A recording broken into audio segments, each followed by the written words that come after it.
I'm going to be handing the mic over now. Our program is going to get ready and get going in just a couple of seconds. Thank you, everybody.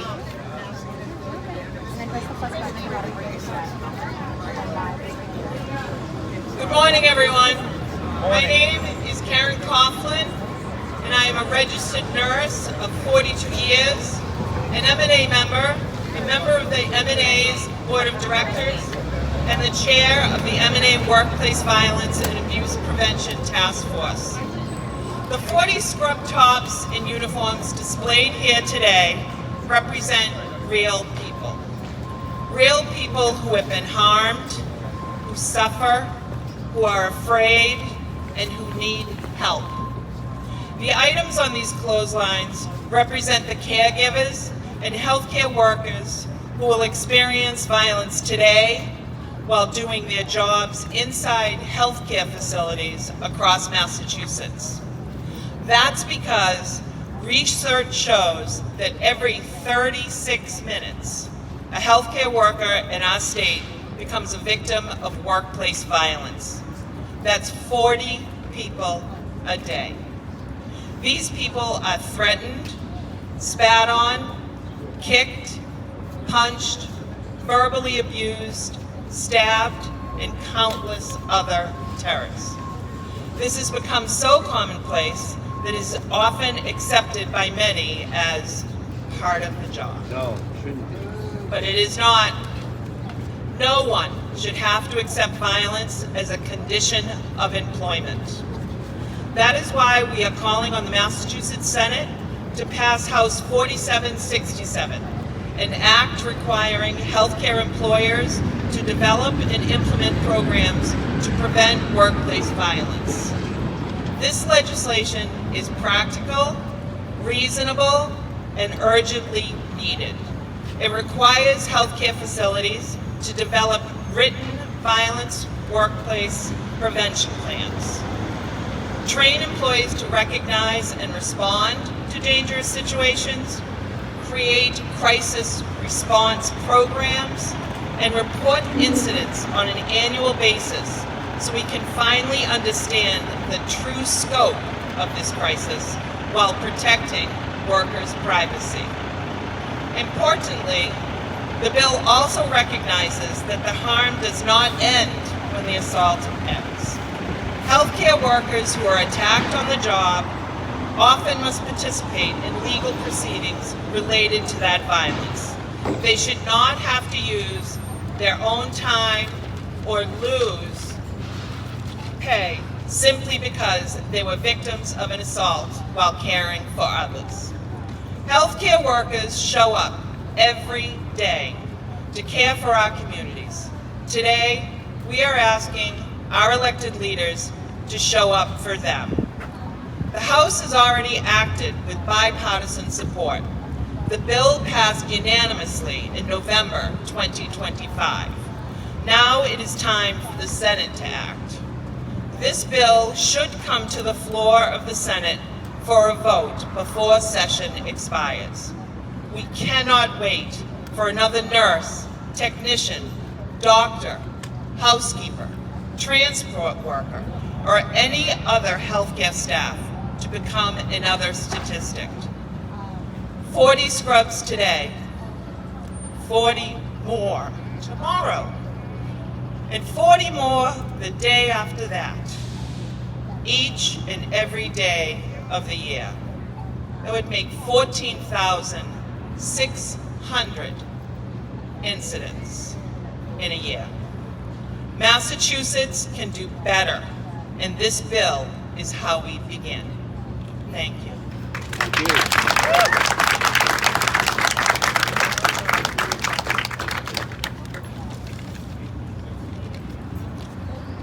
Good morning. My name is Dr. Melissa Liebecker. I'm an emergency physician, and I am the co-chair of the Public Health Committee of the Massachusetts College of Emergency Physicians. And I'm the co-chair of the Public Health Committee of the Massachusetts College of Emergency Physicians, which represents over 1,000 emergency physicians across this great Commonwealth. And I'm going to speak to how important this bill is in terms of providing protection in real time for our healthcare workers.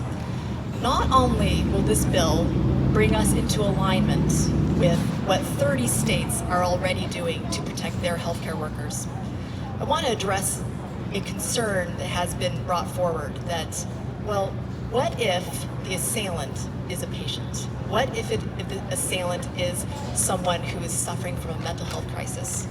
Well, there's the key. First of all, a third of assailants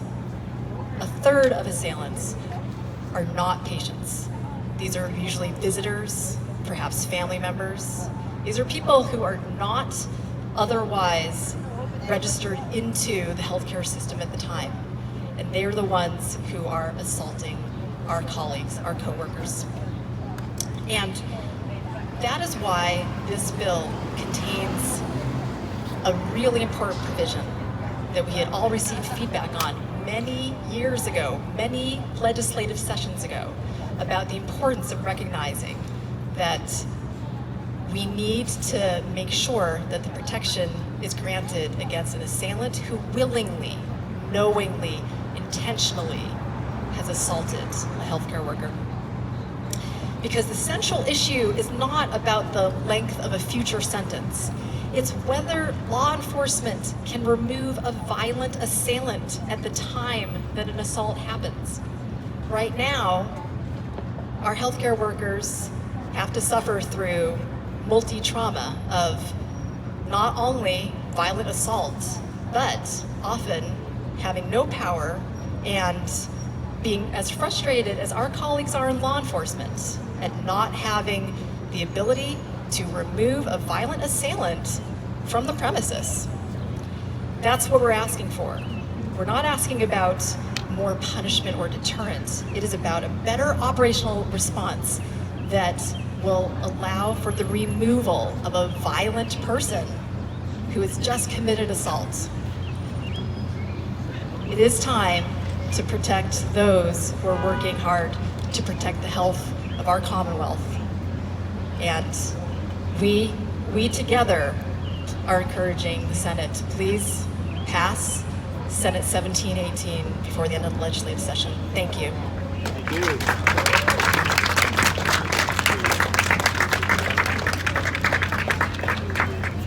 Good morning. My name is Dan Nadworny.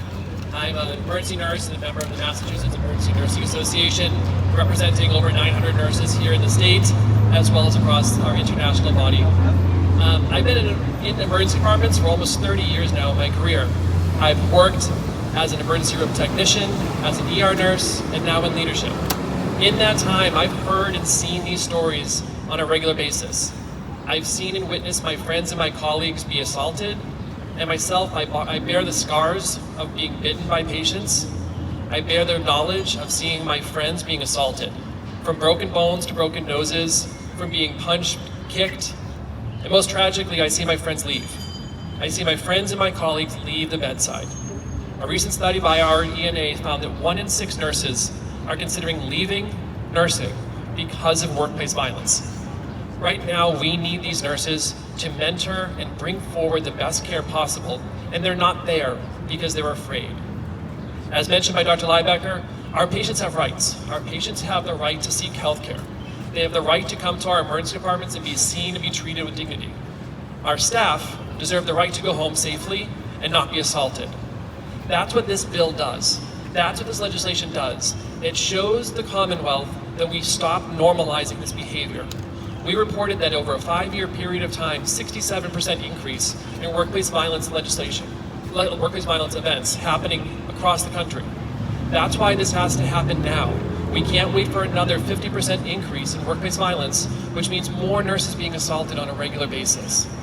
These are the events that happen every day, and we have an opportunity here through prevention, action, and also knowing that when things happen, we can do something about it. So I urge legislators to move forward with this one on behalf of our emergency teams and our emergency care teams and our communities who need the care every day. Thank you.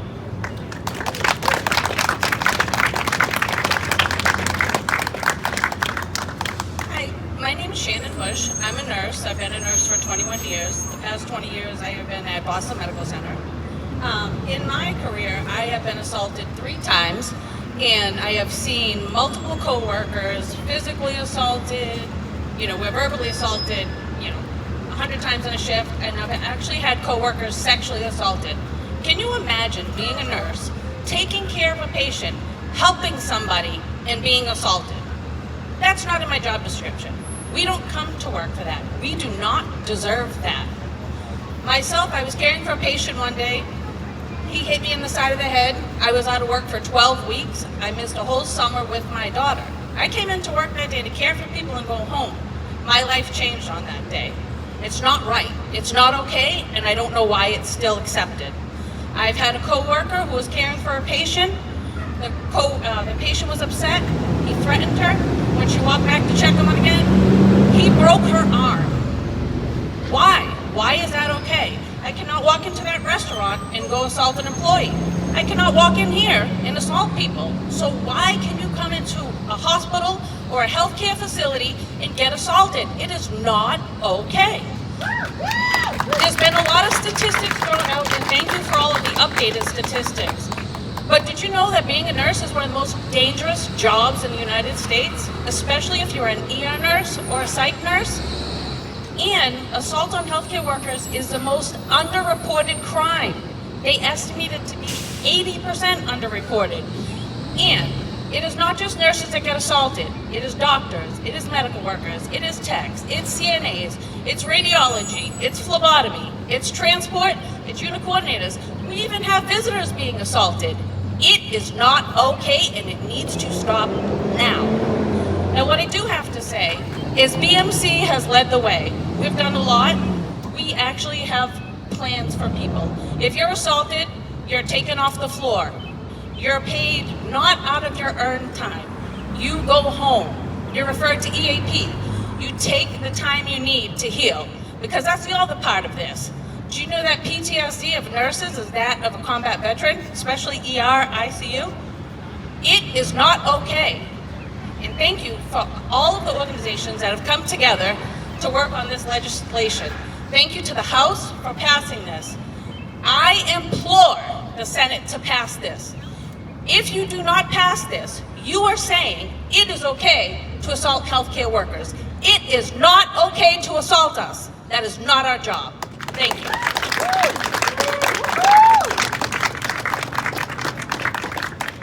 Morning, everybody. It's my pleasure to be here with all my colleagues. You've heard a lot of really powerful words about the impact that this causes. My name is Christy Barney. I'm an old psych nurse, and I'm the Vice President of Quality and Patient Safety at Emerson Health. But I'm here today as the co-chair with Brendan Riley of our Mass Hospital Association Workplace Violence Prevention Group. We have been working for over a decade to create the statistics that you see here. Sadly, over the course of that time, this number has only increased. We're here today because there is a level of urgency to this problem. It is our deep privilege to take care of the people that come to seek health care at any of our facilities. We do that with compassion, and we welcome everybody.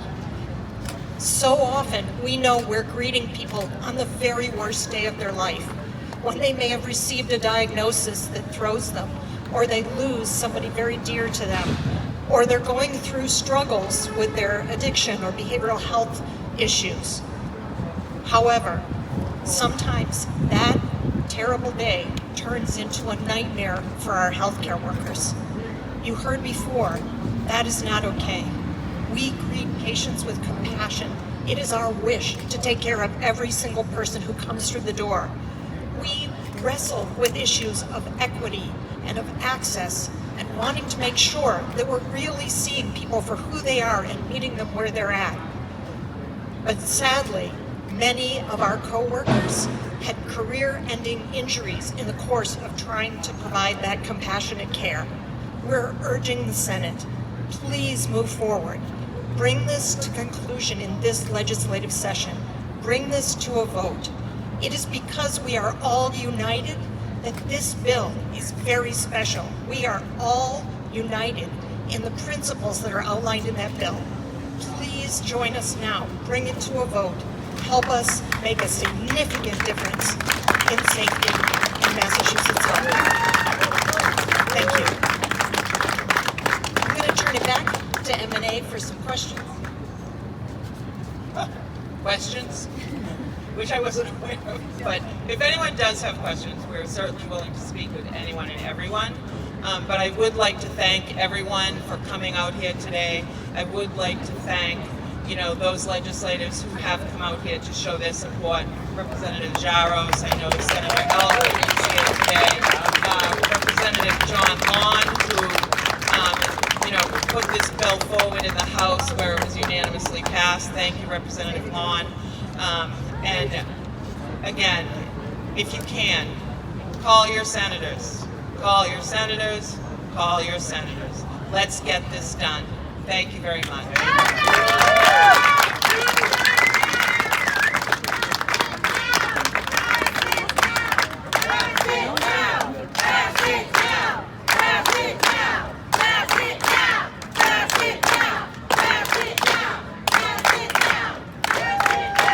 Folks, we encourage you to come up and get a closer view of the display if you want a real view of who these people are and what their trauma has been.